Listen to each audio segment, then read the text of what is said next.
Hi guys, welcome to my channel.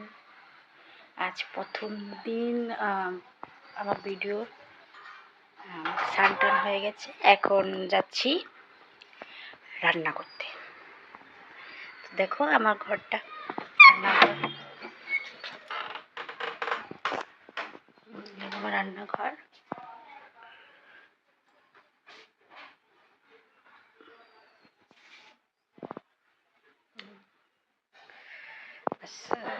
পরে দেখা হচ্ছে রান্না করার সময়। তাহলে বন্ধুরা, আমার রান্না শেষ। এবার দেখো কি রান্না করেছি।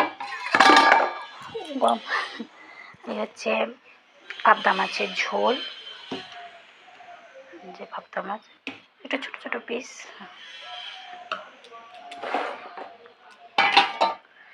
সঙ্গে পটল ভাজা, আমার ফেভারিট।